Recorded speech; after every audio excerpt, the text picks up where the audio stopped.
ഞാൻ സ്തുതി പാടിടും എന്റെ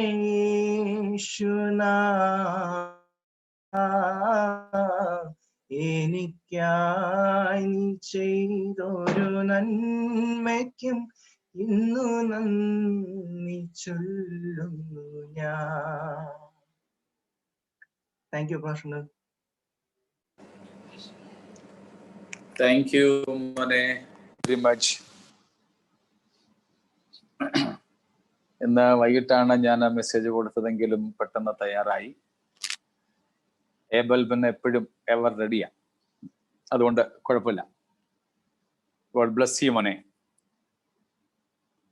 കർത്താവിന് വേണ്ടി പ്രിയ പൈതലിനെ ദൈവം വീണ്ടും നിലനിർത്തട്ടെ, അനുഗ്രഹിക്കുമാറാകട്ടെ എന്ന ദൈവസന്നിധിയിൽ പ്രാർത്ഥിക്കുന്നു. സ്തോത്രം. നന്ദിയോടെ നാം ദൈവത്തിന് സ്തുതി പാടുവാൻ, സ്തോത്രങ്ങൾ അർപ്പിക്കുവാൻ, ദൈവത്തോട് നന്ദിയുള്ളവരായിരിക്കാൻ കർത്താവ് നമുക്ക് അധിക കൃപ നൽകട്ടെ എന്ന് ഞാൻ ആഗ്രഹിക്കുന്നു. അതിനു മുൻപും നമ്മൾ ചിന്തിച്ചിട്ടുള്ളതുപോലെ നന്ദി പറയുക എന്നതിനേക്കാൾ നന്ദിയുള്ളവരായിരിക്കുക, സ്തോത്രം പറയുക എന്നതിനേക്കാൾ സ്തോത്രമുള്ളവരായിരിക്കുക. Let's be grateful to God. കർത്താവിനോട് നന്ദിയുള്ളവരായിരിക്കാൻ ദൈവം നമുക്ക് അധികമായ കൃപ നൽകട്ടെ. ദൈവത്തിന്റെ എല്ലാ നന്മകളെയും നമുക്ക് ഓർത്ത് സ്തോത്രത്തോടും സ്തുതിയോടും കൂടെ തിരുസന്നിധിയിലേക്ക് നമുക്ക് അടുത്തു വരാം.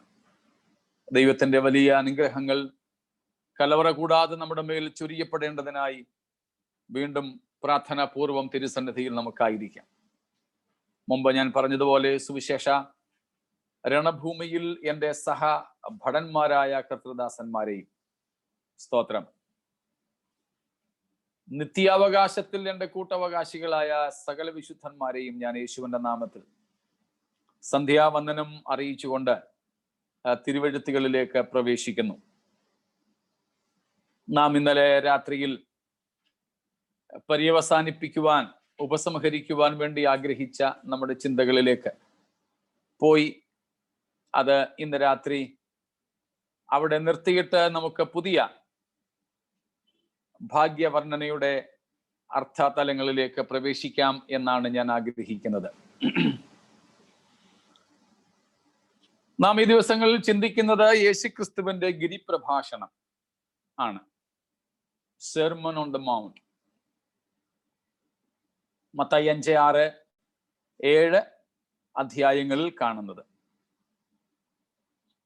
ആരെങ്കിലുമൊക്കെ മനഃപ്പാഠമാക്കുന്നുണ്ട് എന്നാണ് ഞാൻ കരുതുന്നത്. ഒരു റിസൈറ്റേഷൻ നമുക്ക് ഞായറാഴ്ച കേൾക്കാം എന്ന് കർത്താവിൽ ആഗ്രഹിക്കുന്നു, കർത്താവിന്റെ വരവിന് താമസമെങ്കിൽ. അതുകൊണ്ട് ഞായറാഴ്ച പാട്ടായിരിക്കില്ല. മത്തായിയുടെ സുവിശേഷം ഒരധ്യായമെങ്കിലും മനഃപ്പാഠമായിട്ട് ചൊല്ലുന്നതായിരിക്കും.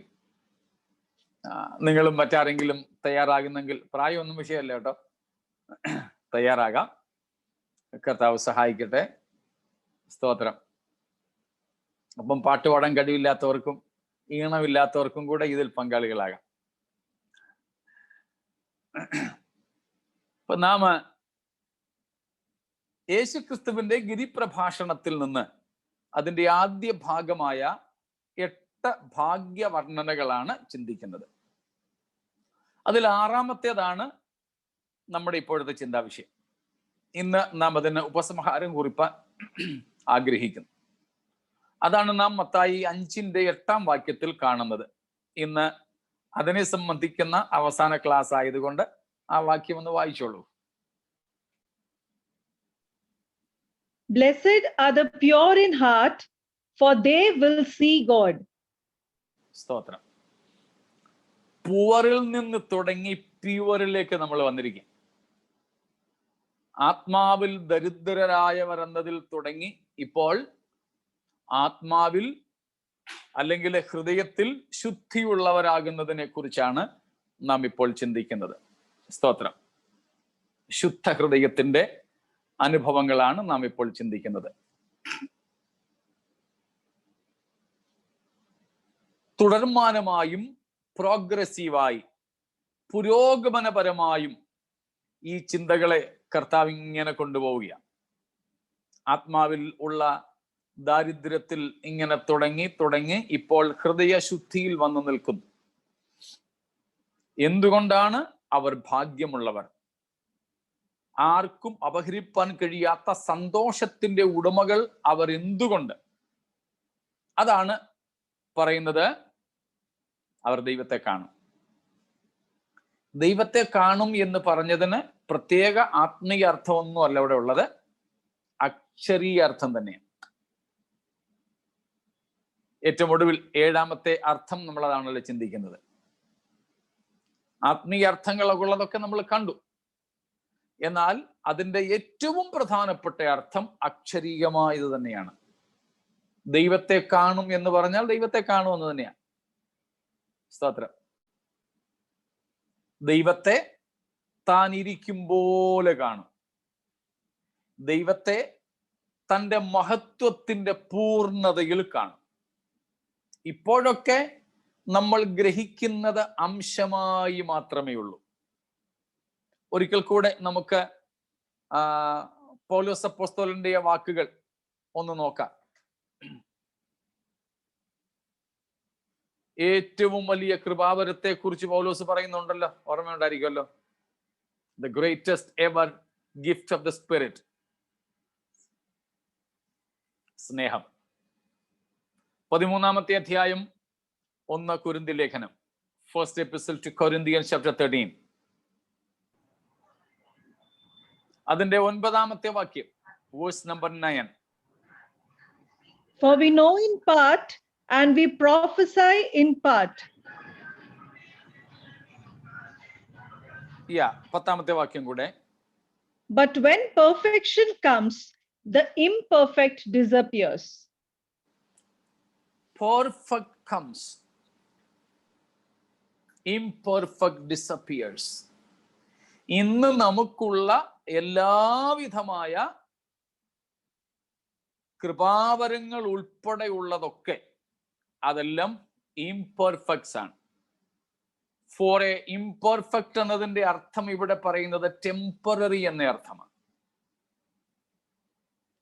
Including our hope and faith, including our hope and faith, all these gifts are temporary. നമുക്കുള്ള പ്രത്യാശയും വിശ്വാസവും ഉൾപ്പെടെ സകല കൃപാവരങ്ങളും താൽക്കാലികമാണ്. അതുകൊണ്ട് അവയെല്ലാം എന്ത് ചെയ്യും? മാറിപ്പോകും.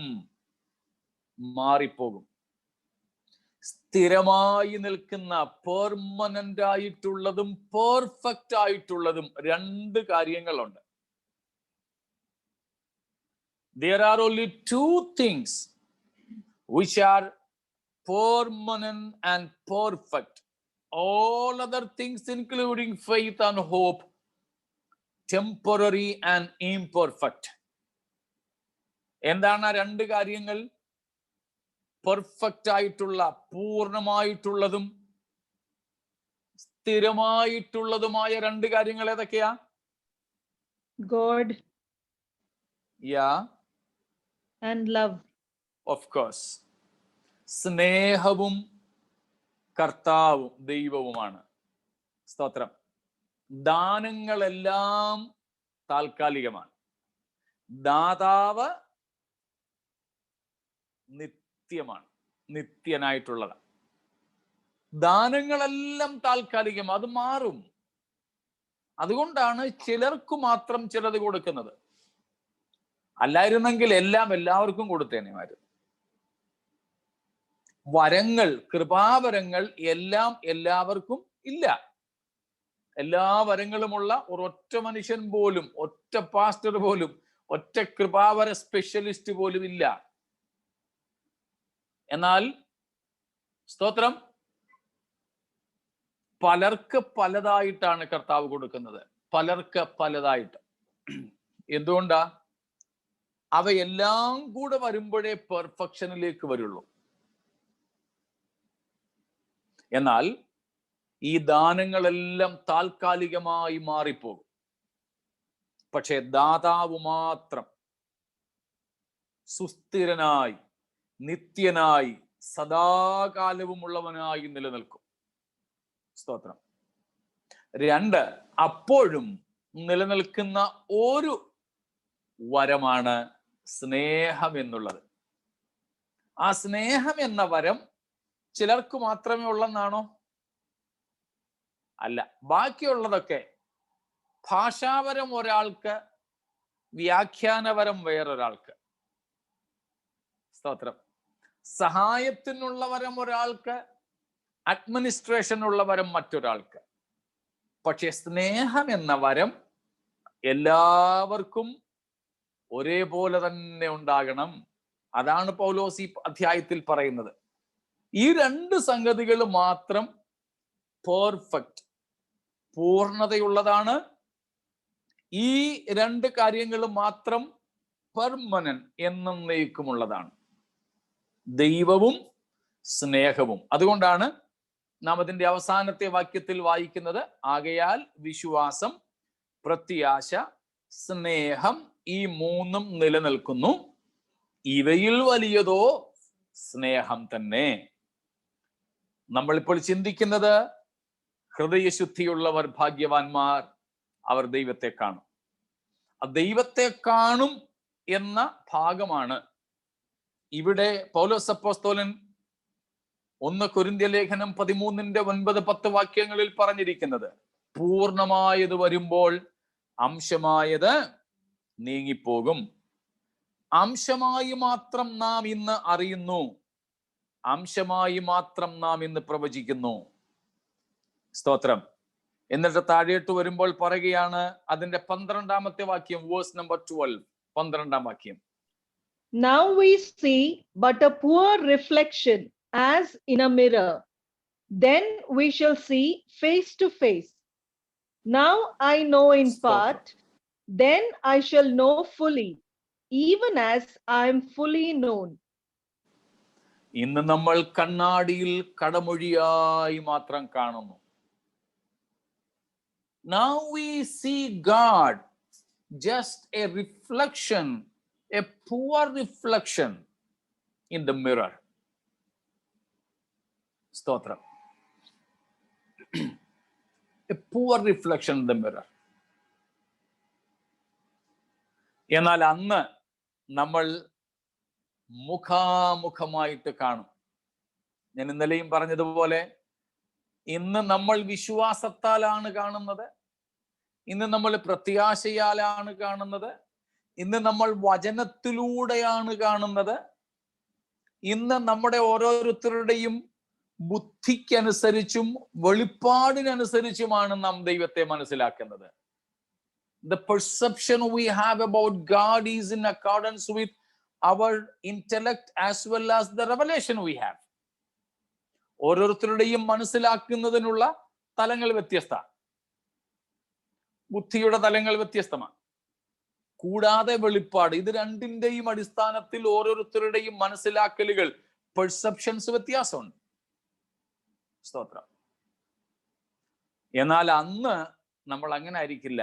നമ്മളെല്ലാവരും ഒരേപോലെ നമ്മുടെ കർത്താവിനെ അറിയും, ഒരേപോലെ നമ്മുടെ കർത്താവിനെ കാണും. സ്തോത്രം. ഇന്ന് വെളിപ്പാട് കൂടുതലുള്ളവരുണ്ട്, വെളിപ്പാട് കുറച്ചു മാത്രമുള്ളവരുണ്ട്. ദൈവത്തെക്കുറിച്ച് കൂടുതൽ അറിയാവുന്നവരുണ്ട്, ദൈവത്തെക്കുറിച്ച് കുറച്ചു മാത്രം അറിയാവുന്നവരുണ്ട്. ദൈവിക ദർശനം കൂടുതൽ ലഭിച്ചവരുണ്ട്, കുറച്ച് ലഭിച്ചവരുണ്ട്. ദൈവിക പരിജ്ഞാനം, ദൈവത്തെക്കുറിച്ചുള്ള അറിവ്, ദൈവത്തോടുള്ള ബന്ധം ഒക്കെ നമ്മുടേത് പലരുടേതും പല നിലകളിലാണ്.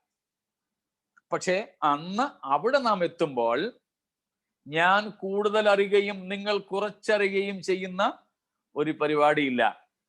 നാം എല്ലാവരും ഒരേപോലെ തന്നെ നമ്മുടെ കർത്താവിനെ അറിയും, കാണും. സ്തോത്രം. യേശുവിന്റെ കൂടെ നടന്ന ശിഷ്യന്മാരിൽ തന്നെ 12 പേരുടെ കാര്യം എടുത്തോളൂ. ഈ 12 പേരിൽ തന്നെ 12 വ്യത്യസ്ത തരത്തിലായിരുന്നല്ലോ വെളിപ്പാട്. യേശുവിന്റെ കൂടെ നടന്ന, യേശുവിന്റെ ഒരേ പ്രസംഗം കേട്ട, ഒരേ പഠിപ്പീരുകൾ ശ്രദ്ധിച്ച ഈ 12 പേർക്ക് 12 തരത്തിലാണ് യേശുവിനെ മനസ്സിലാക്കാൻ കഴിഞ്ഞത്. അതിന്റെ ഏറ്റവും നല്ല ഉദാഹരണമാണല്ലോ 4 സുവിശേഷ ഗ്രന്ഥങ്ങൾ. 4 വായിച്ചാൽ 4 ആംഗിളുകളിൽ നിന്ന്, 4 വ്യത്യസ്ത വീക്ഷണകോണുകളിൽ നിന്നാണ് അവർ 4 പേരും എഴുതിയിരിക്കുന്നത്. പത്രോസിന്റെയും പൗലോസിന്റെയും യാക്കോബിന്റെയും യോഹന്നാന്റെയും ഒക്കെ ലേഖനങ്ങൾ വായിച്ചാലും ആ വ്യത്യാസങ്ങൾ നമുക്ക് മനസ്സിലാക്കാൻ പറ്റും. സ്തോത്രം. അപ്പോൾ പറഞ്ഞതിന്റെ സാരം, ഈ ഭൂമിയിൽ നമ്മൾ ആയിരിക്കുമ്പോൾ ദൈവത്തെക്കുറിച്ച് വ്യത്യസ്തമായിട്ടാണ് നമ്മൾ അറിയുന്നത്. നമ്മുടെ വെളിപ്പാടിന്റെ നിലവാരങ്ങളും തലങ്ങളും വ്യത്യസ്തമാണ്. നാം പ്രാപിക്കുന്ന ആത്മശക്തിയുടെ തലങ്ങൾ വ്യത്യസ്തമാണ്. എല്ലാം വ്യത്യസ്തമാണ്. സ്തോത്രം. ഒരേ പുസ്തകമാണ് നമുക്ക് എല്ലാവർക്കും ഉള്ളത്. എല്ലാവർക്കും ഉള്ള ഒറ്റ പുസ്തകമാണ്. ഒരേ സംഗതിയാ. വേർഷൻസിന്റെ ഒക്കെ വ്യത്യാസം ഉണ്ടെന്നേ ഉള്ളൂ. അതല്ലാതെ അടിസ്ഥാനപരമായ വ്യത്യാസങ്ങളൊന്നും ഇതിനകത്തിലില്ല. പക്ഷെ ഇത് നമ്മൾ വായിക്കുമ്പോൾ, നമ്മളിപ്പം 70 പേരുണ്ടെങ്കിൽ 70 പേരുടെയും ആശയങ്ങൾ, അണ്ടർസ്റ്റാൻഡിങ് വ്യത്യസ്തമാണ്. എന്നാൽ നമ്മൾ 70 പേരും നിത്യതയിൽ നമ്മുടെ കർത്താവിന്റെ അടുക്കൽ ചെല്ലുമ്പോൾ നാം കർത്താവിനെ മനസ്സിലാക്കുന്നത് 70 തരത്തിലായിരിക്കില്ല. ഈ 70 പേരും ഒരേപോലെ നമ്മുടെ കർത്താവിനെ മനസ്സിലാക്കും. ഹല്ലേലൂയ. മനസ്സിലാവുന്നുണ്ടോ? സ്തോത്രം. ഈ പറയുന്നതും നമ്മൾ 70 പേര് 70 നിലയിലേ മനസ്സിലാക്കൂ. ഞാൻ ഈ പറയുന്നത് നിങ്ങൾ ഒരേപോലെ കേൾക്കുന്നെങ്കിലും 70 പേരും ഇതിനെ ഗ്രഹിക്കുന്നത് 70 വ്യത്യസ്ത നിലകളിലാണ്. എന്നാൽ അന്ന് നമ്മൾ നമ്മുടെ കർത്താവിനെ ഒരേപോലെ എല്ലാവരും ഒരേ നിലയിൽ മുഖാമുഖമായിട്ട് കാണും എന്നുള്ളതാണ് ഭാഗ്യകരമായ അവസ്ഥ. അവിടെ നമ്മൾ ചെല്ലുമ്പോൾ മനസ്സിലാക്കാനുള്ള കഴിവിന് വ്യത്യാസമില്ല. കർത്താവിനെ കാണാനുള്ള ദൃഷ്ടിക്ക് വ്യത്യാസമില്ല. നമ്മൾ നമ്മുടെ കർത്താവിനെ എല്ലാവരും എന്ത് ചെയ്യും? മുഖാമുഖമായിട്ട് കാണും. സ്തോത്രം. ഇതൊക്കെ നമ്മൾ ഓർത്തിങ്ങനെ ഫാസിനേറ്റ് ആകാറുണ്ടോ? കർത്താവിന്റെ രാജ്യത്തിൽ നമ്മൾ ചെല്ലുന്നതും കർത്താവ് നമ്മളെ എതിരേൽക്കുന്നതും നമ്മൾ കർത്താവിനെ എതിരേൽക്കുന്നതും, സ്തോത്രം, ഒക്കെ ഒന്ന് ഭാവന കാണണം. കിടക്കാൻ നേരമൊക്കെ, കുറഞ്ഞ പക്ഷം ഉറങ്ങാൻ നേരമെങ്കിലും ഒക്കെ ഇതൊക്കെ ഓർത്തോണ്ട് നമ്മൾ കിടക്കണം. പക്ഷെ പലരും കിടക്കാൻ നേരവും ഇയർഫോണും കൊണ്ടാണ് കിടക്കുന്നത്. ഇല്ലേ ബ്ലൂടൂത്ത് ചെവിക്ക് പിടിപ്പിച്ചിട്ടാണ് കിടക്കുന്നത്. പാട്ട് കേട്ടോണ്ട് കിടക്കാമെന്നും പറഞ്ഞാ അത് കേട്ട് കിടന്നങ്ങ് ഉറങ്ങും. പിന്നെ രാത്രിയിൽ ആരെങ്കിലും ഒന്നുകിൽ ചാർജ് പോയിട്ട് അതങ്ങ് ഓഫ് ആകണം, ഇല്ലെങ്കിൽ ഉരുണ്ടും തിരിഞ്ഞും കിടക്കുമ്പം ചെവിന്നൊക്കെ അങ്ങ് പോണം, ഇല്ലെങ്കിൽ പിന്നെ വേറെ ആരെങ്കിലും രാത്രി എഴുന്നേൽക്കുമ്പോ ഇത് മാറ്റി വെക്കണം. പകരം ശരിയാ, ക്രിസ്തീയ പാട്ടുകളൊക്കെ തന്നെ ആയിരിക്കും കേൾക്കുന്നത്, സമ്മതിച്ചു.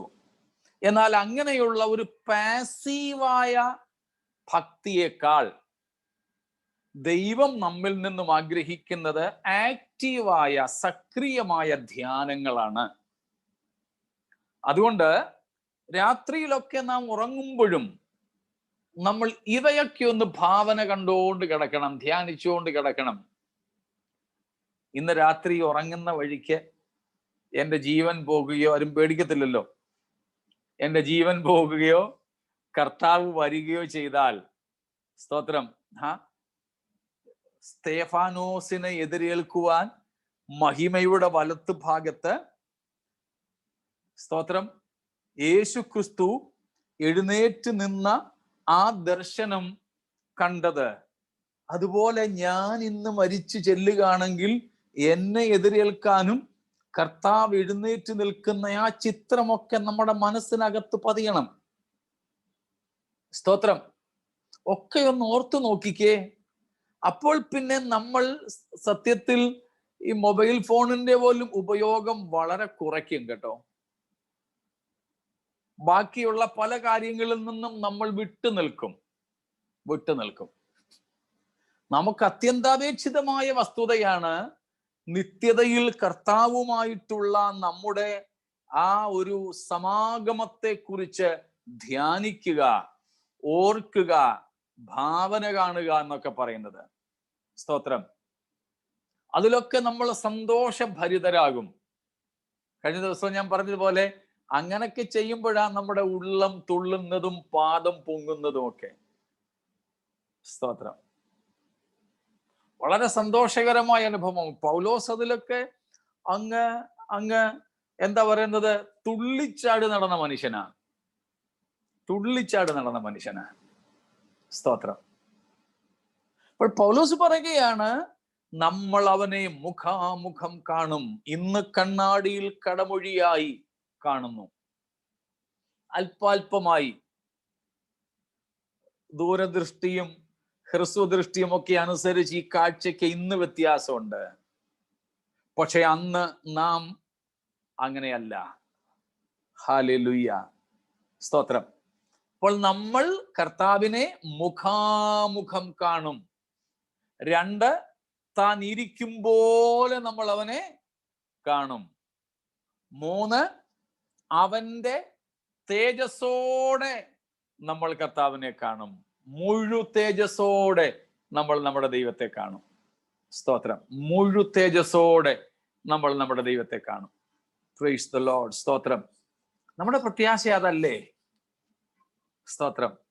ഞാൻ മണ്ടൊക്കെ പറഞ്ഞത് ആവർത്തിക്കുക. സ്വർഗത്തിൽ പോകുന്നതല്ല നമ്മുടെ പ്രത്യാശ.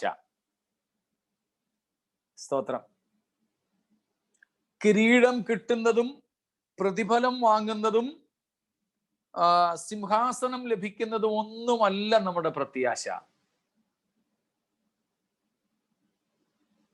നമ്മുടെ പ്രത്യാശയുടെ ഏറ്റവും കാതലായ കാര്യമാണ് കർത്താവ് ഇവിടെ പറഞ്ഞിട്ടുള്ളത്. മത്തായി 5:8 നിങ്ങൾ ദൈവത്തെ കാണും. സ്തോത്രം.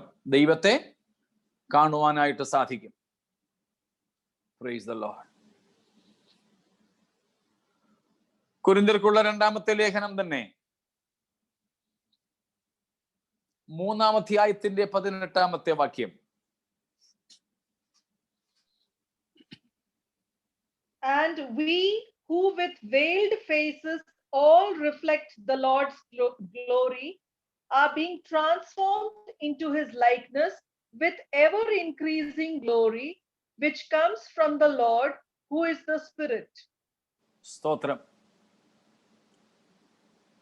മൂടുപടമൊക്കെ മാറിയിട്ട് കർത്താവിന്റെ തേജസ്സിനെ കണ്ണാടി പോലെ പ്രതിബിംബിക്കുന്നവരായി നാം എല്ലാവരും ആത്മാവാകുന്ന കർത്താവിന്റെ ദാനമായി തേജസ്സിന്മേൽ തേജസ് പ്രാപിച്ച് നമ്മുടെ കർത്താവിന്റെ അതേ പ്രതിമയായി രൂപാന്തരപ്പെടും. ഇവിടെ എന്താ സംഭവിക്കുന്നത്? മൂടുപടമൊക്കെ മാറിയിട്ട് പൗലോസ് ഇവിടെയും പറയുന്നത് കർത്താവിനെ മുഴു തേജസ്സോടെ നമ്മൾ കാണുമെന്നും അന്ന് നമ്മൾ അവന്റെ തേജോ രൂപത്തോട് അനുരൂപരായി തീരുമെന്നുമാണ്. സ്തോത്രം. അപ്പോൾ ഇവിടെ എല്ലാം നമ്മൾ കാണുന്നത് നമ്മൾ നമ്മുടെ ദൈവത്തെ പൂർണ്ണ തേജസ്സോടെ പൂർണ്ണ മഹത്വത്തോടുകൂടെ കാണുമെന്നാണ്. സ്തോത്രം. പൂർണ്ണ തേജസ്സോടെ പൂർണ്ണ മഹത്വത്തോടുകൂടെ കാണും. സ്തോത്രം. അങ്ങനെ നമ്മൾ നമ്മുടെ കർത്താവിനെ സ്തോത്രം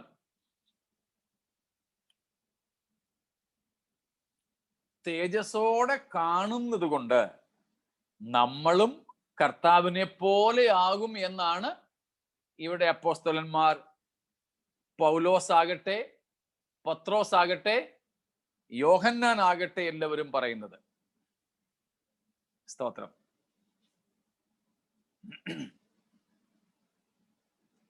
ഇവിടെ ഞാൻ നിങ്ങളുടെ മനസ്സറിയാൻ വേണ്ടി ഒന്ന് ചോദിക്കുക. 2 സാധ്യതകൾ നമ്മളിപ്പോ ഇവിടെ കണ്ടു. ദൈവത്തെ തൻ്റെ മഹത്വത്തോടുകൂടെ കാണുക, ദൈവമഹത്വത്തെ നമ്മൾ പ്രാപിക്കുക. ഇതിലേതാണ് നമുക്ക് കൂടുതൽ പ്രാധാന്യമുള്ളതായിട്ട് തോന്നുന്നത്? സ്തോത്രം. ദൈവത്തെ തൻ്റെ തേജസ്സോടെ പൂർണ്ണതയിൽ കാണുന്നതാണോ, അതോ നമ്മൾ ദൈവാനുരൂപരായി തീരുന്നതാണോ? ദൈവത്തെ കാണുന്നത്. സ്തോത്രം. നമ്മൾ ദൈവാനുരൂപരായി. സ്തോത്രം. ഞാൻ മുമ്പേ പറഞ്ഞതുപോലെ നമ്മൾ ഈ ശരീരത്തിൽ വസിക്കുന്നത് കൊണ്ട് നമ്മുടെ ചിന്തയ്ക്കും ബുദ്ധിക്കും വെളിപ്പാടിനും അനുസരിച്ച് വ്യത്യസ്ത ഉത്തരമാകും ലഭിക്കുന്നത്. എന്നാൽ ഇതിൽ ഏതിനു വേണ്ടിയാണെന്ന് അറിയുമ്പോഴാണ് കൂടുതൽ പ്രാധാന്യമുള്ളത് ഏതാണെന്ന് അറിയുന്നത്. 2 കാര്യങ്ങൾ എന്തൊക്കെയാ? നാം കർത്താവിനെ പോലെയാകുക, മറ്റൊന്ന് നമ്മൾ കർത്താവിനെ പൂർണ്ണതയോടെ കാണുക. ഈ 2-ൽ ഏതിനു വേണ്ടിയാണ്?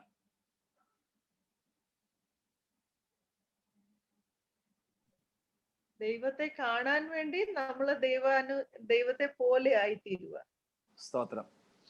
അങ്ങനെ വരുമ്പോൾ പ്രാധാന്യം ഏതിനായിട്ടാണ് നമുക്ക് തോന്നുന്നത്? ദൈവത്തെ കാണുന്നതിൽ. സ്തോത്രം.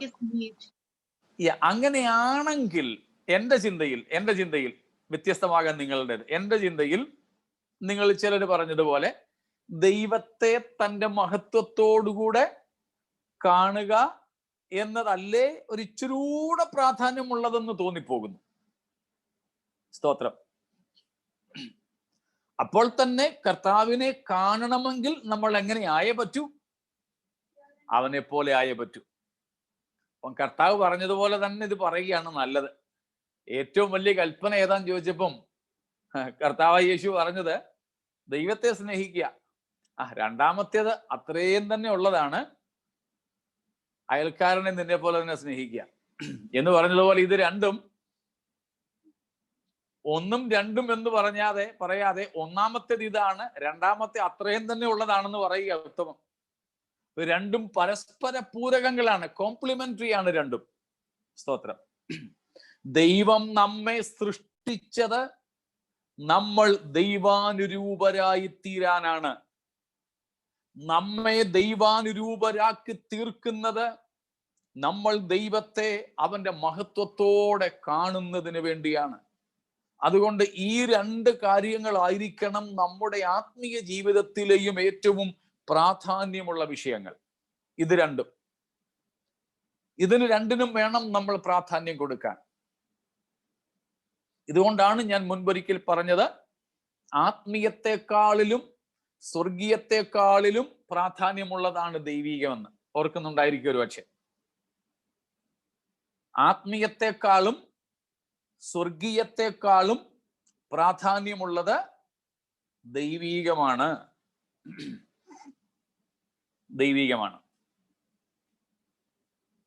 അപ്പോൾ നമ്മൾ നമ്മുടെ ദൈവത്തെ പൂർണ്ണ തേജസ്സോടുകൂടെ കാണും. ഒരു കാര്യം കൂടെ പറഞ്ഞിട്ട് ഞാൻ അവസാനിപ്പിക്കാം. എങ്ങനെയാണ് നമ്മൾ കർത്താവിനെ കാണുന്നത്? ആത്മാവിലാണോ? അല്ല. സ്തോത്രം. ആത്മാവിലല്ല. പിന്നെ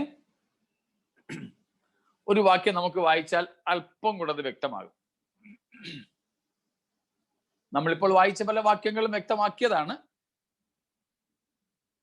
കർത്താവിനെ നമ്മൾ താൻ ഇരിക്കും പോലെ കാണുമെന്ന് യോഹന്നാൻ 1 യോഹന്നാൻ 3:2 പറഞ്ഞു. ഇപ്പൊ നമ്മള് 2 കൊരിന്ത്യർ 3:18 പൗലോസ് പറഞ്ഞ വാക്യങ്ങൾ കേട്ടു. നമ്മൾ ഇതുവരെ വായിക്കാഞ്ഞ ഒരു ഭാഗമാണ് അപ്പോസ്തല പ്രവൃത്തികൾ 1-ാം അധ്യായം 11-ാമത്തെ വാക്യം. ആക്ട്സ് 1:11. അപ്പോസ്തല പ്രവൃത്തികൾ 1:11. Men of Galilee, they said, why do you stand here looking into the sky? The same Jesus who has been taken from you into heaven will come back in the same way you have seen him go into heaven. ഇവിടെ നമുക്ക് കുറച്ചുകൂടെ സിമ്പിളായ ലളിതമായ തരത്തിൽ നമ്മുടെ ഈ വിഷയത്തിന് ഉത്തരം കിട്ടുന്നുണ്ട്. യേശുക്രിസ്തുവിന്റെ അസെൻഷൻ, സ്വർഗാരോഹണം കഴിഞ്ഞിട്ട് സ്വർഗത്തേക്ക് നോക്കി നിൽക്കുന്ന ശിഷ്യവൃന്ദങ്ങളോട് 11 പേരുണ്ട്. അവരോട് സ്വർഗത്തിൽ നിന്ന് ഇറങ്ങി വന്ന ദൂതൻ പറയുന്ന കാര്യമാണ് നമുക്കറിയാം. നിങ്ങളെ വിട്ട് സ്വർഗാരോഹണം ചെയ്ത ഈ യേശുവിനെ പോകുന്നവനായി നിങ്ങൾ കണ്ടതുപോലെ അവൻ വീണ്ടും വരും. സ്തോത്രം. ക്രിസ്തുവിന്റെ വീണ്ടും വരവിലാണ്, മേഘപ്രത്യക്ഷതയിലാണ് നമ്മൾ നമ്മുടെ നാഥനെ തമ്മിൽ എതിരേൽക്കുന്നത് കാണുന്നതെന്ന് ഇന്നലെ 1 തെസ്സലോനിക്കർ 4:16-17 നിന്ന് കണ്ടിരുന്നു. ആ വരവ് എങ്ങനെയാണെന്നാണ് ഇവിടെ പറയുന്നിരിക്കുന്നത്. ഒലിവ് മലയിൽ നിന്ന് സ്വർഗത്തിലേക്ക് മേഘങ്ങളിൽ എടുക്കപ്പെട്ട യേശു പോകുന്നത് ഇവര് കണ്ടോണ്ട് നിൽക്കുക. അവരുടെ കാഴ്ചയ്ക്ക് യേശു മറഞ്ഞു. അവരുടെ കാഴ്ചയ്ക്ക് മറഞ്ഞെങ്കിലും അവരുടെ കണ്ണ് പറിക്കാൻ അവർക്ക് പറ്റുന്നില്ല. നമുക്കത് ഭാവനയിൽ കണ്ടാൽ കാര്യം മനസ്സിലാവും. ഇപ്പോഴായിട്ട് നമുക്ക് ആ കാര്യമൊന്നും ഭാവന കണ്ടിട്ട് ഉൾക്കൊള്ളാൻ സാധിക്കുന്നില്ലെങ്കിൽ അത് കണ്ടോണ്ടിരുന്നവരുടെ ആ മാനസികാവസ്ഥ ഒന്ന് ഓർത്ത് നോക്കിക്കേ. സ്തോത്രം. അങ്ങനെ നോക്കി നിൽക്കുമ്പോഴാണ് ഇവിടെ പറയുന്നത്, യേശു പോയത് നിങ്ങൾ എങ്ങനെ കണ്ടോ അതുപോലെ വരും. എങ്ങനെയാ? അപ്പൊ ഇതിനെല്ലാം കൂടെ ചേർത്ത് മനസ്സിലാക്കാൻ പറ്റും. That was a literal ascension. അക്ഷരീയമായ സ്വർഗാരോഹണമായിരുന്നു. അതുപോലെ വരുമെന്ന് പറഞ്ഞാൽ അക്ഷരീയമായി തന്നെ യേശു വരും. അങ്ങനെയാണെങ്കിൽ നമ്മൾ നമ്മുടെ ദൈവത്തെ കാണുന്നത് എങ്ങനെയാണ്? അക്ഷരീയമായി തന്നെ കാണും. 2, it was a visible ascension. കാണാൻ കഴിയുന്ന ഒരു ആരോഹണമായിരുന്നു. അവർ കണ്ടു യേശു സ്വർഗാരോഹണം ചെയ്യുന്നത്. ലൂക്കോസിന്റെ സുവിശേഷം 24 അവസാന വാക്യങ്ങളിൽ നാം അത് തന്നെ കാണുന്നുണ്ട്. ഒരു ദൃശ്യമായ ആരോഹണം. അങ്ങനെയാണെങ്കിൽ യേശു ക്രിസ്തുവിന്റെ മടങ്ങിവരവും എങ്ങനെയുള്ളതായിരിക്കും? വിസിബിൾ, ദൃശ്യമായതായിരിക്കും. എങ്കിൽ നമ്മൾ കർത്താവിനെ കാണുന്നതും എങ്ങനെ തന്നെയാ? ദൃശ്യമായി, കണ്ണുകൊണ്ട് കാണാൻ പറ്റുന്ന രീതിയിൽ തന്നെയാണ്. 3, ഇറ്റ് വാസ് ഫിസിക്കൽ. കർത്താവ് അവരെ വിട്ട് സ്വർഗാരോഹണം ചെയ്തത് ശരീരത്തോടു കൂടെയാണ്. എങ്കിൽ നമ്മുടെ കർത്താവ് വരുന്നതും എങ്ങനെ തന്നെയായിരിക്കും?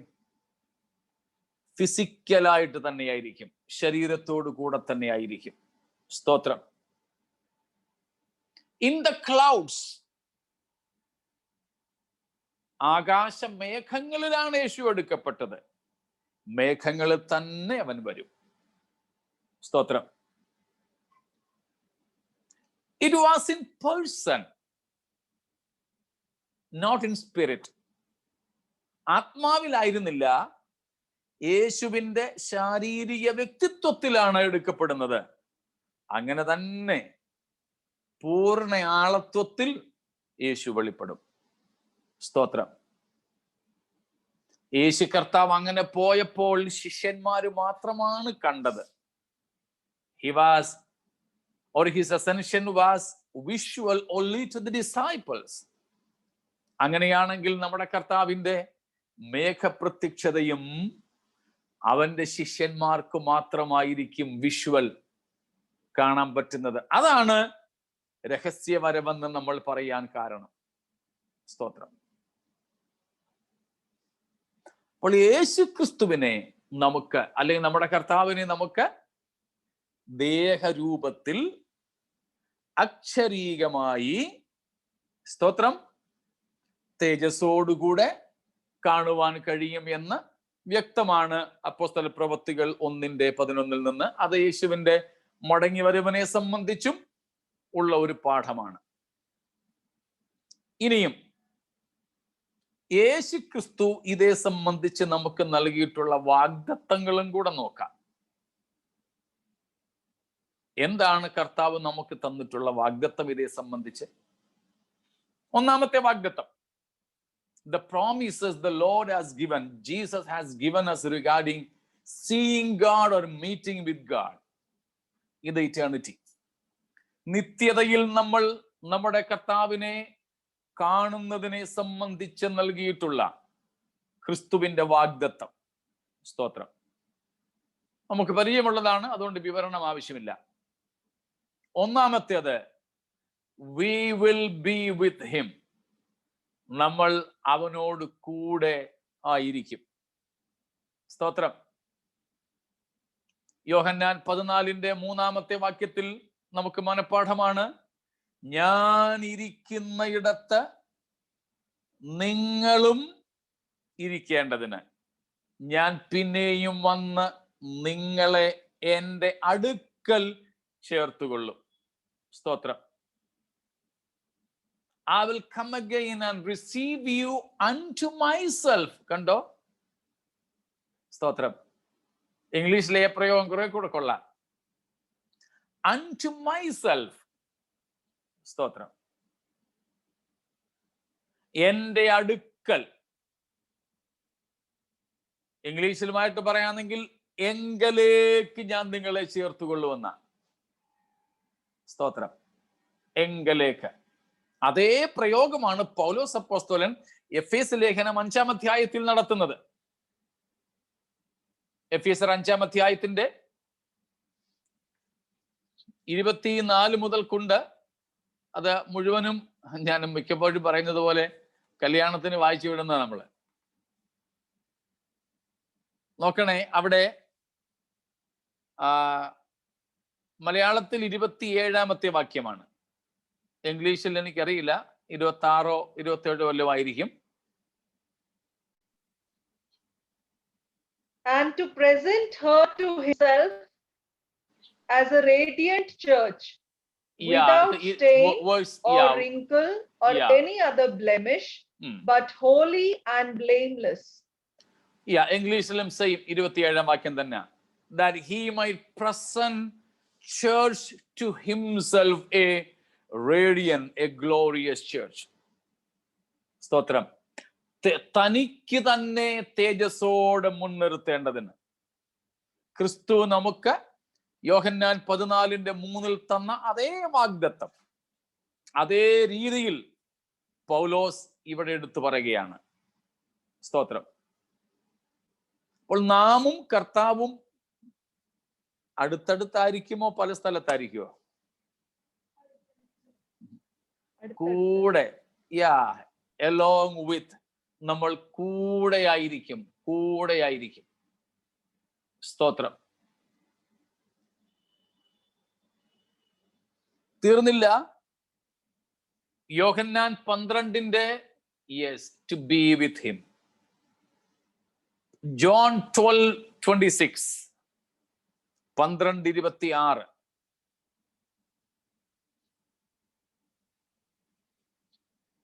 അവിടെ കർത്താവ് പറയുന്നത്, എനിക്ക് ശുശ്രൂഷ ചെയ്യുന്നവൻ എവിടെ ഇരിക്കുമെന്നാ? ഞാൻ ഇരിക്കുന്നിടത്ത് ഇരിക്കും. സ്തോത്രം. My servant who serves me, let him follow me, and where I am, there shall also my servant be. Praise God. കണ്ടോ, ഞാൻ ഇരിക്കുന്നിടത്ത് എന്റെ ശുശ്രൂഷക്കാരനും ഇരിക്കും. ഇവിടെയും അതേ ആശയം, വിത്ത് ഹിം, വിത്ത് ഹിം. എനിക്ക് കുറച്ചുകൂടെ വിശ്വസിക്കാൻ ഒക്കാത്തൊരു വചനം ബൈബിളിൽ നിന്ന് ഞാൻ നിങ്ങളുടെ മുമ്പിൽ വെക്കാൻ പോവാ.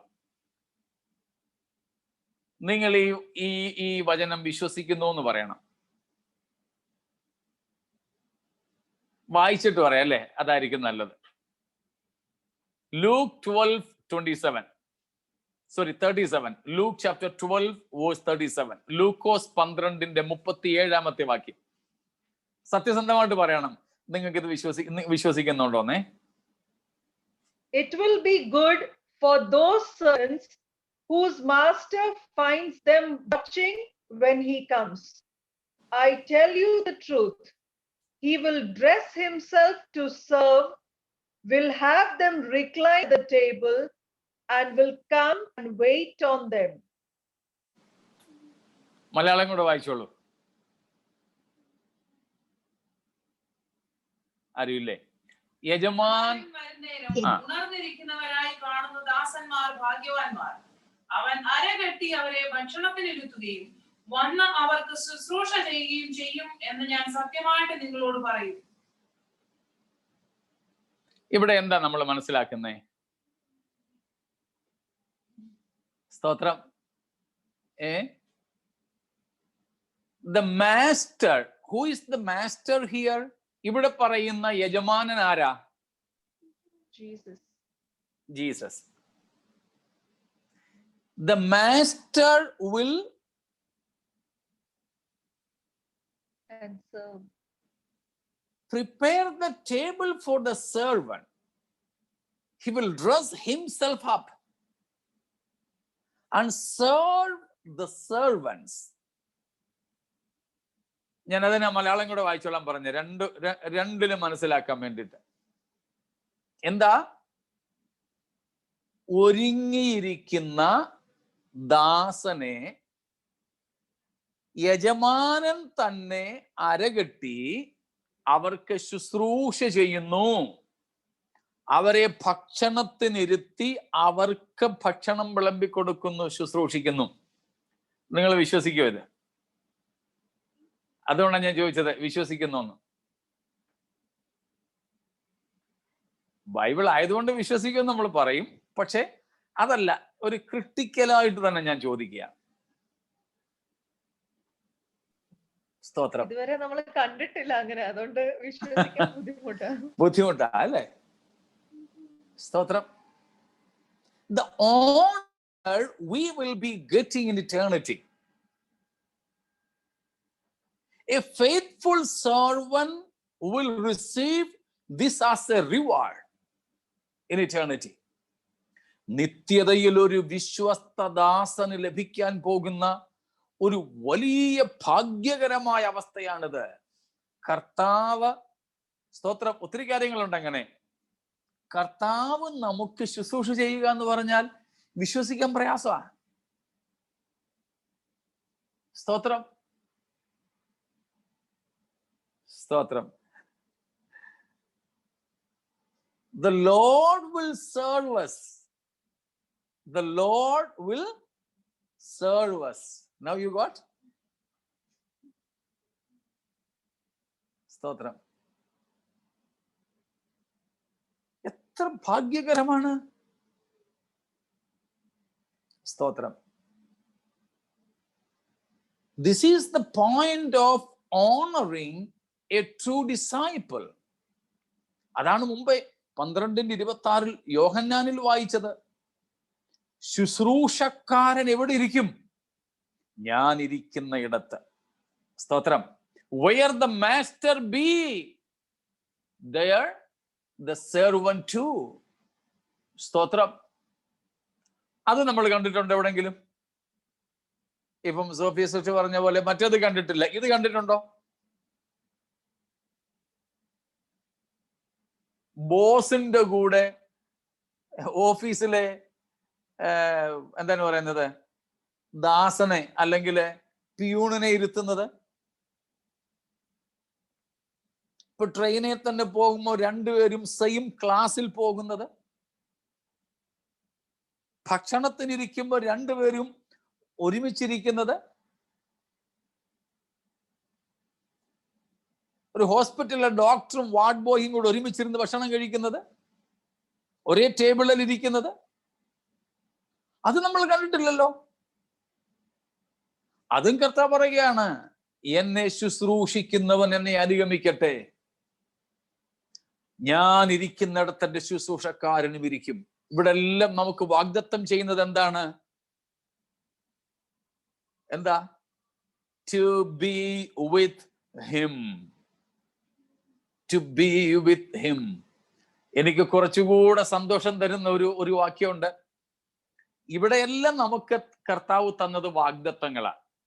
യോഹന്നാൻ 14 യോഹന്നാൻ 12 ലൂക്കോസ് 12 ഒക്കെ നമുക്ക് ലഭിച്ചത് വാഗ്ദത്തങ്ങളാണ്. ഇതേ കാര്യം പിതാവിനോട് നമുക്ക് വേണ്ടി അപേക്ഷിച്ചതും കൂടെ നോക്കിയിട്ട് നമുക്ക് ആ ഭാഗം വിടാം. ജോൺ 17:24, ജോൺ 17:24, യോഹന്നാൻ 17:24. പിതാവേ, നീ ലോകസ്ഥാപനത്തിനു മുമ്പേ എന്നെ സ്നേഹിച്ചിരിക്കൊണ്ട് എനിക്ക് നൽകിയ മഹത്വം നീ എനിക്ക് തന്നിട്ടുള്ളവർ കാണേണ്ടതിന് ഞാൻ ഇരിക്കുന്ന ഇടത്ത് അവരും എന്നോടുകൂടെ ഇരിക്കണം എന്ന് ഞാൻ ഇച്ഛിക്കുന്നു. സ്തോത്രം. പിതാവിനോടുള്ള പ്രാർത്ഥനയാണ്. നമ്മുടെ കർത്താവിന്റെ മനുഷ്യ പിറവയ്ക്ക് മുൻപുണ്ടായിരുന്ന മഹത്വം, the pre-eminent, pre-existent glory, അത് നമ്മൾ കാണണമെന്ന് ദൈവം ആഗ്രഹിക്കുന്നു. അതിനുവേണ്ടി പിതാവിനോട് പറയുകയാണ്, അത് എനിക്കുള്ളവർ കാണേണ്ടതിന് അവർ എന്നോടുകൂടെ ഇരിക്കണമെന്ന് ഞാൻ ആഗ്രഹിക്കുന്നു. സ്തോത്രം. കണ്ടോ? ഹൃദയശുദ്ധിയുള്ളവർ ഭാഗ്യവാന്മാർ, അവർ ദൈവത്തെ കാണും. ക്രിസ്തുവിന്റെ വാഗ്ദത്തമാണ് നമ്മളിപ്പോൾ കണ്ടത്. വാഗ്ദത്തമായും പിതാവിനോടുള്ള പ്രാർത്ഥനയായും അത് കർത്താവ് വെളിപ്പെടുത്തി. ക്രിസ്തു ഇരിക്കുന്ന ഇടത്ത്, ക്രിസ്തു ഇരിക്കുന്ന അതേ മഹത്വത്തിൽ നാമുമായിരിക്കണമെന്ന് കർത്താവ് ആഗ്രഹിക്കുകയും പിതാവിനോട് പ്രാർത്ഥിക്കുകയും അതിനുവേണ്ടി സ്ഥലം ഒരുക്കുകയും ചെയ്യുന്ന നാഥൻ. ഹല്ലേലൂയ. സ്തോത്രം. യെസ്, ഓഫ് കോഴ്സ് മോനെ. സ്തോത്രം. Romans chapter 8. സ്തോത്രം. റോമാലേഖനം 8-ാമത്തെ അധ്യായം അതിന്റെ 17-ാമത്തെ വാക്യം. നാം മക്കളെങ്കിലോ അവകാശികളുമാകുന്നു, ദൈവത്തിന്റെ അവകാശികളും ക്രിസ്തുവിന്റെ കൂട്ടവകാശികളും തന്നെ. സ്തോത്രം. നാം അവനോടുകൂടെ തേജസ്കരിക്കപ്പെടേണ്ടതിന് അവനോടുകൂടെ കഷ്ടം അനുഭവിച്ചാലത്രേ. Praise God. 17. Stotram. And if children, also heirs of God and co-heirs with Christ, if indeed we suffer with him, so that we may also be glorified with him. As heirs.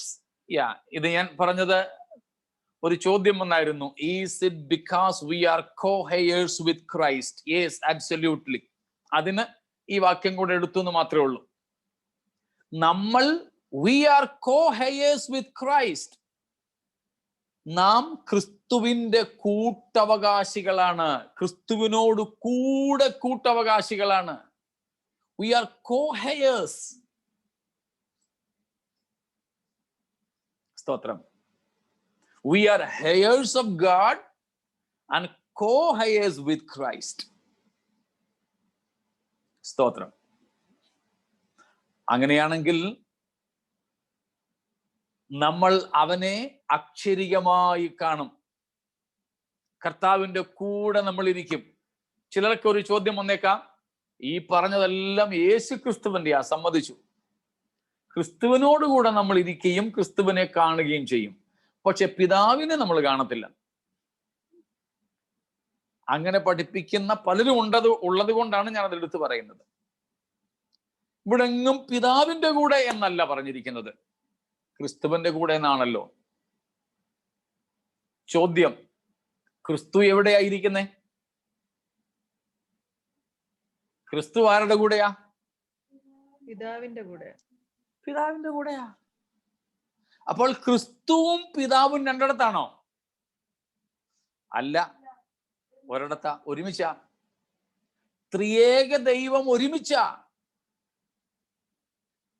അങ്ങനെയാണെങ്കിൽ ക്രിസ്തുവിനോട് കൂടെ എന്ന് പറഞ്ഞാൽ അത് ആരുടെ കൂടെ തന്നെയായി? പിതാവിനോട് അല്ലെങ്കിൽ ത്രിയേക ദൈവത്തോട് കൂടെയായി. അപ്പോൾ ക്രിസ്തുവിനെ നമ്മൾ മുഴുമഹത്വത്തോടെ കാണും എന്ന് പറഞ്ഞാൽ പിതാവും അതിലുണ്ട്. അവർ 3 പേരും 3 താമസിക്കുന്നത്.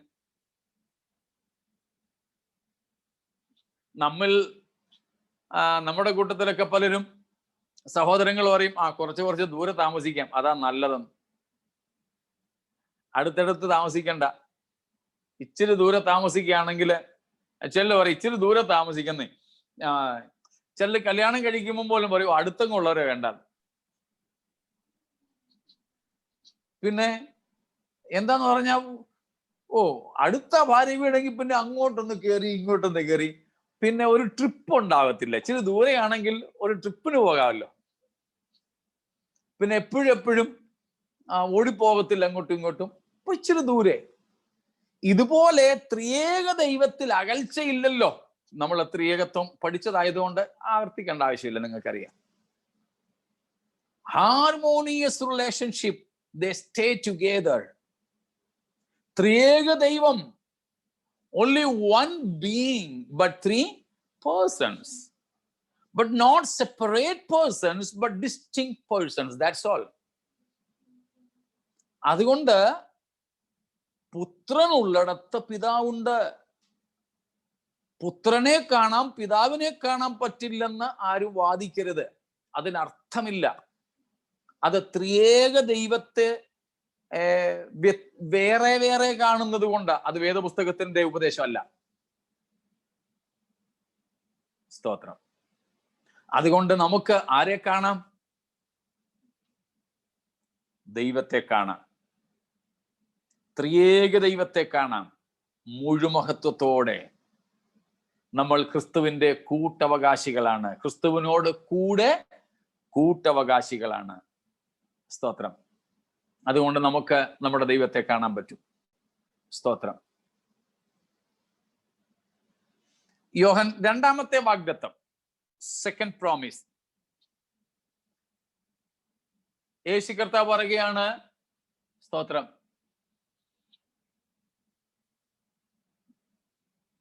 ഒരു ചോദ്യം വന്നത് കൂടെ നോക്കിക്കോട്ടെ. Son of man did not come to be served but to serve, an example for us in this same context. Yeah, well, that was for Jesus humanity. യേശു ക്രിസ്തുവിന്റെ മനുഷ്യത്വത്തിലെ കാര്യമാണ്. When Jesus came into this world as a servant, അവിടെ ഒരു theological perspective ആണുള്ളത്. A messianic theological deeper meaning ആണ് അവിടെ ഉള്ളത്. പറയുന്നത് യേശു ക്രിസ്തുവിനെ യെശയ്യാ പ്രവാചകൻ അവതരിപ്പിക്കുന്നത് ആസ് എ സഫറിംഗ് സെർവന്റ് എന്ന നിലയില. യഹോവയുടെ ദാസൻ. നമ്മൾ ട്രിനിറ്റിയിൽ പഠിച്ചിരുന്നു, യഹോവയുടെ ദാസൻ, സെർവന്റ് എന്ന് യെശയ്യാവ് യേശു ക്രിസ്തുവിനെ കുറിച്ച് ആവർത്തിച്ചു പറയുന്നുണ്ട്. സെർവന്റ്. ആ മെസ്സിയാനിക് യേശു മശിഹയാണ് എന്നുള്ളതിന്റെ ഒരു പഴയ നിയമ അർത്ഥത്തിലാണ് യേശു കർത്താവ് അത് പറഞ്ഞത്. മനുഷ്യപുത്രൻ ശുശ്രൂഷ ഏൽപ്പാനല്ല, not to be served but to serve and to give his life a ransom for many എന്ന് പറഞ്ഞിരിക്കുന്നത്.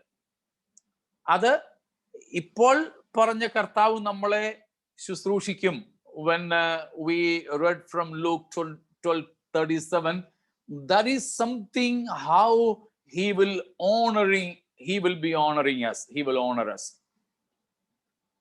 ഈ ലോകത്തിൽ വെച്ച് ക്രിസ്തു നമ്മുടെ പാപങ്ങൾക്ക് പരിഹാരം വരുത്താൻ വന്നതിനെ കുറിച്ചാണ് മാർക്ക് 10:45 ഈ പറഞ്ഞ മാത്യു 12:28 ഒക്കെ പറഞ്ഞിരിക്കുന്നത്. രണ്ടും സെയിം കോണ്ടെക്സ്റ്റ് അല്ല, രണ്ട് കോണ്ടെക്സ്റ്റ് ആണ് അവിടെ ഉള്ളത്. Okay, thank you. രണ്ടാമത്തെ വാഗ്ദത്തം ജോൺ 14:28. ജോൺ 14:28. യോഹന്നാൻ 14:28 വാക്യത്തിൽ യേശു കർത്താവ് നമുക്ക് വാഗ്ദത്തം തരുന്നു.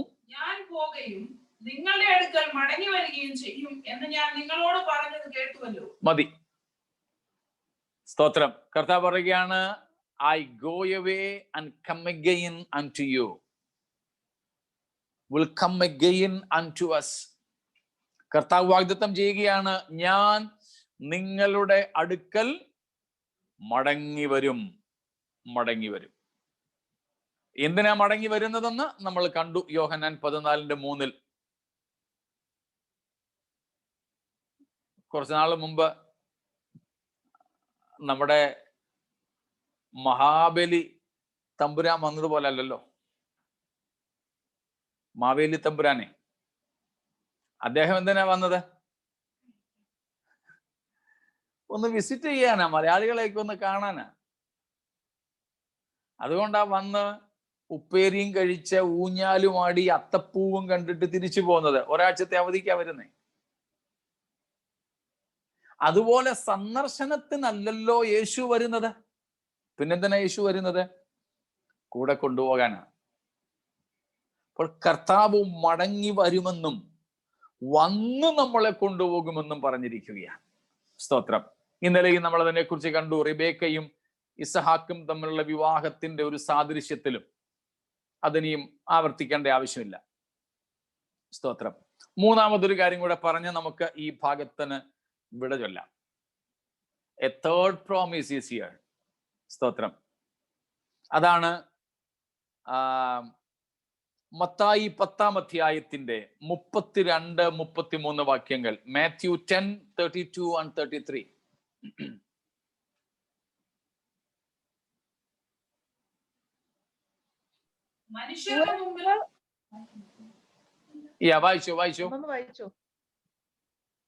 വായിച്ചോ സോഫിയ സിസ്റ്റർ, വായിച്ചോ. Whoever acknowledges me before men, I will also acknowledge him before my Father in heaven.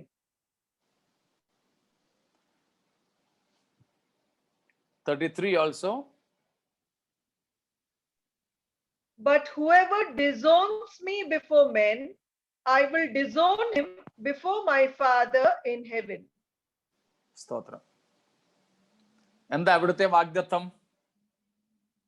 Christ will acknowledge and confess who belong to him before the Father in heaven.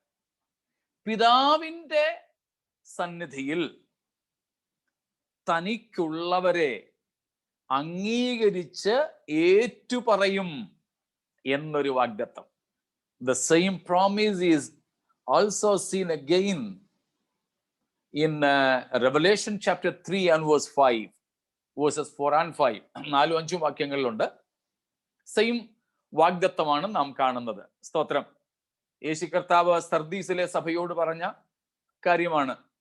ഉടുപ്പും മലിനമാകാതെ വിശുദ്ധ ജീവിതം കാത്തു സൂക്ഷിക്കുന്ന ചിലരുടെ പേര് ഞാൻ ജീവന്റെ പുസ്തകത്തിൽ നിന്നും മാറ്റുകയില്ല. പിന്നെ ഞാൻ എന്ത് ചെയ്യുമെന്നാ പറഞ്ഞിരിക്കുന്നത്? I will confess his name before my Father and before his angels. അപ്പോൾ യേശു കർത്താവ് ഒറ്റയ്ക്കല്ലെന്നാണ് നാം കാണുന്നത്. പിതാവിന്റെ സന്നിധിയിലാണ് ക്രിസ്തു. അവിടെയാണ് നാം ത്രിയേക ദൈവത്തെ പൂർണ്ണ മഹത്വത്തോടുകൂടെ കാണുന്നത്, പൂർണ്ണ മഹത്വത്തോടുകൂടെ കാണുന്നത്. പ്രിയപ്പെട്ടവരെ, എത്ര ശ്രേഷ്ഠകരമായ അനുഭവമാണത്. നമ്മുടെ കർത്താവിനെ നമുക്ക് പൂർണ്ണതയോടെ കാണുവാൻ സാധിക്കുമെന്നുള്ളത്. അങ്ങനെ നമ്മൾ നമ്മുടെ കർത്താവിനെ കാണും എന്നതുകൊണ്ട് സ്തോത്രം, നമ്മൾ ക്രിസ്തുവിനെ പോലെയാകും, നമ്മൾ കർത്താവിനെ പോലെയാകും. We will be like him. കർത്താവിനെ പോലെയാകും. കർത്താവിന്റെ അതേ മഹത്വം നമ്മൾ പ്രാപിക്കും. സ്തോത്രം. യേശു ക്രിസ്തു ഉയർത്തെഴുന്നേറ്റ അതേ ശരീരത്തിൽ നമ്മളും ആയിത്തീരും. സ്തോത്രം. Praise God. അത് നമ്മള് വിശ്വാസത്താലോ ആത്മാവിലോ കാണുന്ന ഒരു കാഴ്ചയല്ലെന്ന് കണ്ടു. അക്ഷരീയമായി നമുക്ക് സന്തോഷമുണ്ടോ? ഈ ഭൂമിയിൽ മറ്റൊന്നും കണ്ടില്ലെങ്കിലും ആരെയും കണ്ടില്ലെങ്കിലും നമുക്ക് നമ്മുടെ കർത്താവിനെ നേരിട്ട് കാണുവാനുള്ള ഭാഗ്യം നൽകും എന്നുള്ളത്. Praise the Lord. സ്തോത്രം. ശ്രദ്ധിക്കുമല്ലോ, കർത്താവിനെ നമുക്ക് കാണുവാൻ സാധിക്കും. നമ്മുടെ ദൈവത്തെ കാണാം. ആർക്ക്? ഹൃദയശുദ്ധിയുള്ളവർക്ക്, ഹൃദയശുദ്ധിയുള്ളവർക്ക്. അതുകൊണ്ട് ഒരു കൊട്ടേഷൻ ഒരു റീഡിങ്ങിൽ ഞാൻ വായിച്ചത് ആസ് എ ചാലഞ്ച്, അതിതാണ്: Jesus challenge is therefore simple. How badly do you want to see God? കർത്താവിനെ കാണണമെന്ന അതിയായ ആഗ്രഹം നമ്മിൽ എത്ര പേർക്കുണ്ട്? Are you willing? അങ്ങനത്തെ ഒരു ആഗ്രഹം നമുക്കുണ്ടെങ്കിൽ ചോദ്യമാണ്, are you willing then to open up your inmost thoughts, your best hidden desires and your secret designs for the inspection of God? Following me? ദൈവത്തെ കാണണമെന്ന അതിയായ ആഗ്രഹം നിങ്ങൾക്കുണ്ടോ? ഉണ്ടെങ്കിൽ 3 കാര്യങ്ങൾ അദ്ദേഹം ചോദിക്കുകയാണ്. Are you willing then to open up your inmost thoughts? അങ്ങനെ ദൈവത്തെ കാണണമെന്ന് ആഗ്രഹമുണ്ടെങ്കിൽ നിങ്ങളുടെ ഹൃദയത്തിന്റെ അത്യഗാധത്തിൽ സൂക്ഷിച്ചിരിക്കുന്ന രഹസ്യ ചിന്തകളെയും, സ്തോത്രം, 2, your burst hidden desires, നിങ്ങൾ രഹസ്യമായി മറച്ച് സൂക്ഷിച്ചിരിക്കുന്ന നിങ്ങളുടെ അഭിലാഷങ്ങളെയും, 3, your secret designs, നിങ്ങളുടെ രഹസ്യമായ ആലോചനകളെയും അല്ലെങ്കിൽ നിങ്ങളുടെ പദ്ധതികളെയും, സ്തോത്രം, for the inspection of God, ദൈവത്തിന് പരിശോധനയ്ക്ക് വേണ്ടിയിട്ട് തുറന്നു കൊടുക്കാൻ തയ്യാറാണോ? ആരാ ദൈവത്തെ കാണുന്നത്? ഹൃദയശുദ്ധിയുള്ളവർ. അതിനെന്തു വേണം? ഈ 3 മേഖലകൾ. നമ്മുടെ, സ്തോത്രം, ചിന്തകളുടെ ആഴത്തിലുള്ള നമ്മുടെ ചിന്തകൾ. 2, നമ്മുടെ മറച്ചു വെച്ചിരിക്കുന്ന അഭിലാഷങ്ങൾ, ആഗ്രഹങ്ങൾ. 3, സ്തോത്രം, നമ്മൾ രഹസ്യമായി കൊണ്ടു നടക്കുന്ന പദ്ധതികൾ. ഇവയെ മുഴുവനും ദൈവത്തിന്റെ പരിശോധനയ്ക്കായി, നിരീക്ഷണത്തിന് വേണ്ടിയിട്ട് തുറന്നു കൊടുക്കാൻ തയ്യാറാണോ? സ്തോത്രം. എന്നിട്ട് വീണ്ടും ചോദിക്കുകയാണ്, how happy is that man who so lives that at any moment he could bear his heart to the eye of God without shame. അങ്ങനെ ഈ പറയപ്പെട്ട 3 കാര്യങ്ങളും ദൈവത്തിന്റെ നഗ്ന ദൃഷ്ടികൾക്ക് മുമ്പിൽ തുറന്നു കൊടുക്കുവാൻ പ്രാഗൽഭ്യമുള്ള മനുഷ്യന്റെ ഭാഗ്യാവസ്ഥ എത്ര ശ്രേഷ്ഠമാണ്. അവന് ലജ്ജിപ്പാൻ ഒന്നും ഉണ്ടാവുകയില്ല. How happy is that man who so lives that at any moment he could bear his heart to the eye of God without shame. Who is willing to pay this price to enter the kingdom of God? Who is ready? Who is willing to pay this price to enter the kingdom? സ്തോത്രം. കർത്താവിന്റെ രാജ്യത്തിലേക്ക്, സാന്നിധ്യത്തിലേക്ക് പ്രവേശിക്കുവാൻ, ഈ വില കൊടുക്കുവാൻ നമ്മൾ ആര് തയ്യാറാണ്? ഇന്ന് രാത്രി നമ്മൾ എത്ര പേർക്ക് പറയാൻ പറ്റും, കർത്താവേ, ആർക്കും അറിയാതെ, ആരോരും അറിയാതെ ഞാൻ എൻ്റെ ഹൃദയത്തിൽ സൂക്ഷിച്ചു വെച്ചിരിക്കുന്ന രഹസ്യ അറകളെ മുഴുവനും അങ്ങയ്ക്ക് വേണ്ടി പരിശോധനയ്ക്ക് തുറന്നു തരുവാൻ ഞാൻ തയ്യാറാണ്. കർത്താവേ, ഞാൻ പോലും അറിയാതെ എൻ്റെ ഹൃദയത്തിന്റെ അകത്ത് സൂക്ഷിക്കപ്പെട്ടിരിക്കുന്ന പലതുമുണ്ട്. എന്നാൽ അവയെ മുഴുവനും ഞാൻ ഇന്ന് പെറുക്കി തിരുമുമ്പാകെ ഇടുകയാണ്. അങ്ങേക്ക് കൊള്ളരുതാത്തതൊക്കെ എന്നിൽ നിന്നും പെറുക്കിക്കളയണമേ, എടുത്തു മാറ്റണമേ. ഹല്ലേലൂയ. ഒരു ശുദ്ധ ഹൃദയത്തിനു വേണ്ടി നാം ആഗ്രഹിക്കുമോ? ദാവീദ് പ്രാർത്ഥിച്ചതുപോലെ നാം പ്രാർത്ഥിക്കുമോ? സ്തോത്രം. എന്താ? എൻ്റെ അന്തരംഗത്തിൽ എന്നെ ജ്ഞാനം ഗ്രഹിപ്പിക്കണമേ, ഒരു ശുദ്ധമായ ഹൃദയം എനിക്ക് തരയണമേ. സ്തോത്രം. ശുദ്ധമായ ഹൃദയം. ദാവീദ് 51-ാം സങ്കീർത്തനത്തിൽ പ്രാർത്ഥിച്ചതാണല്ലോ, ഒരു ശുദ്ധ ഹൃദയം, നിർമ്മലമായൊരു ഹൃദയം എന്നിലങ്ങ് പുതുക്കുമാറാകണമേ. സ്തോത്രം. Praise God.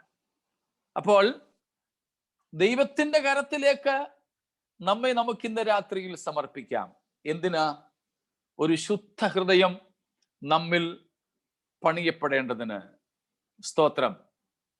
ഒരു ശുദ്ധ ഹൃദയത്തിന് വേണ്ടിയിട്ട്. സ്തോത്രം. അതിന്റെ 10-ാമത്തെ വാക്യം, Psalms 51:10.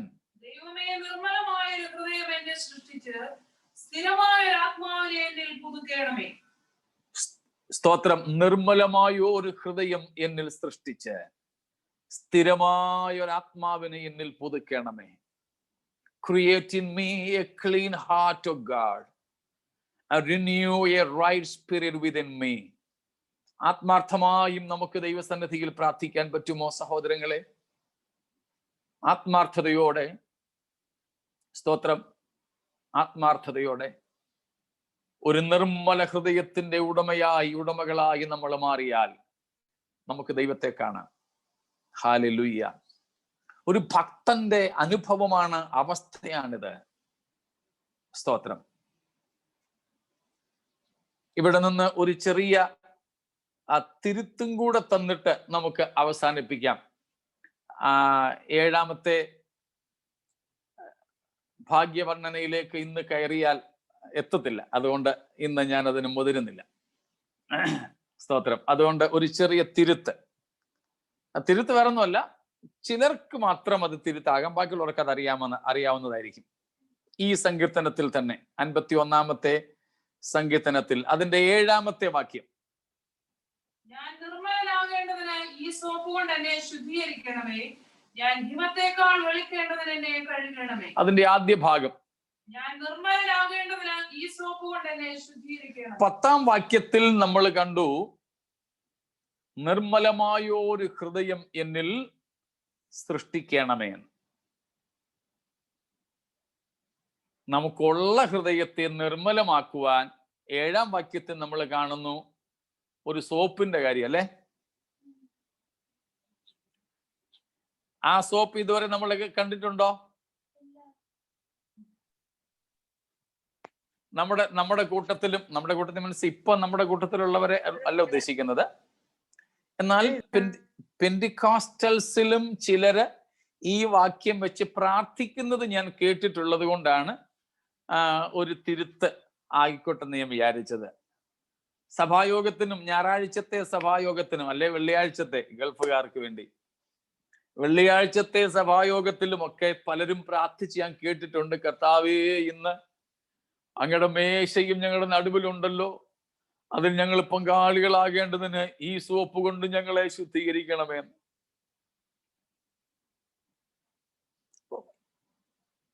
ഈ സോപ്പ് ഇന്നായിരുന്നെങ്കിൽ ചെല്ലോണ്ട് പറഞ്ഞെങ്കിലും അത് ഇലക്ട്രോണിക് ഈ സോപ്പാണെന്നല്ലേ നമുക്കറിയാമല്ലോ. വളരെ ചുരുക്കം, ഞാൻ പറഞ്ഞല്ലോ, വളരെ ചുരുക്കം പേരെ ഉണ്ടാവുള്ളൂ ഇത് എന്താണെന്ന് അറിയാത്തവര്. അവർക്ക് വേണ്ടിയാണ് പറയുന്നത്, മറ്റുള്ളവർക്ക് അറിയാവുന്നതാ. ഈ സോപ്പ് എന്ന് പറയുന്നത് ഒരു സോപ്പല്ല.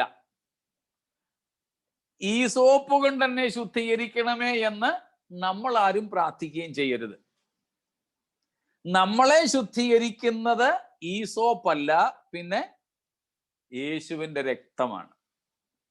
യേശുവിന്റെ രക്തം. അത് ഞാൻ ഇന്നലെ നമ്മൾ ചിന്തിച്ചായിരുന്നു. സ്തോത്രം. ഈ സോപ്പ് എന്ന് പറയുന്നത് ഒരു ചെടിയാ. ഹിസ്സോപ്പ്, HYSSOP, ഹിസ്സോപ്പ്. അതിനെ മലയാളത്തിൽ ഈ സോപ്പ് എന്നങ്ങ് ആക്കി. അത് ഇപ്പൊ സോപ്പ് എന്നും കൂടെ ഉള്ളത് കൊണ്ടും ശുദ്ധീകരണം എന്നുള്ളതും കൂടെ വന്നപ്പോഴത്തേക്കിനും ഇത് നമ്മളെ കഴുകുന്ന ഏതോ സോപ്പാണെന്ന് സാധുക്കളായ ദൈവമക്കൾ അങ്ങ് ചിന്തിച്ചു പോയതാ. അങ്ങനെ ചിന്തിക്കുന്ന പ്രാർത്ഥിക്കുന്ന ആരെങ്കിലും ഉണ്ടെങ്കിൽ ഇതൊന്ന് ഒഴിവാക്കിയേക്കണം. ഇതാണ് സാധനം. അല്പം മണവുമൊക്കെ ഉള്ള നമ്മുടെ പുതിനയുടെ ഒക്കെ കൂട്ട് ഒരല്പം ഒരു മിന്റിന്റെ ലഹരിയുള്ള ഒരു ചെറിയ മണമൊക്കെയുള്ള ഒരു ചെറിയ ചെടിയാണ്. എനിക്ക് ഓർമ്മയുണ്ട്, എൻ്റെയൊക്കെ ചെറുപ്പത്തിലെ വീട്ടില് ചിലപ്പം ഈ മഴ സമയവും ഒക്കെ വരുന്ന സമയത്ത് ലോഷൻ ഇങ്ങനെ തളിക്കുമായിരുന്നു. ഞാൻ ജനിച്ചു വളർന്നത് ഒരു ഓല കെട്ടിയ വീട്ടിലാണ്, മണ്ണ് തളിച്ച വീട്ടിലാണ്. എനിക്ക് ഓർമ്മയുണ്ട് ഇപ്പോഴും. അവിടെ മഴയും കാര്യങ്ങളും ഒക്കെ വരുന്ന സമയത്ത് ഈച്ചയൊക്കെ ഓടിക്കാൻ വേണ്ടിയിട്ട് ലോഷൻ, ഫിനായിൽ എന്ന് നമ്മൾ പറയും, അത് ബ്രഷോ വേറെ കാര്യങ്ങളൊന്നുമില്ല, വാഴയില കണ്ടിച്ചിട്ട് അതിൻ്റെ തണ്ട് ഇടിച്ച് ചതച്ചിട്ട് എന്നിട്ട് അത് ഈ ലായനിക്കകത്ത് മുക്കി ഇങ്ങനെ തളിക്കുമായിരുന്നു. ഏതാണ്ട് ഇതുപോലെ തന്നെ ദേവാലയത്തിൽ, യെരുശലേം ദേവാലയത്തിൽ ശുദ്ധീകരണ കർമ്മങ്ങൾക്ക്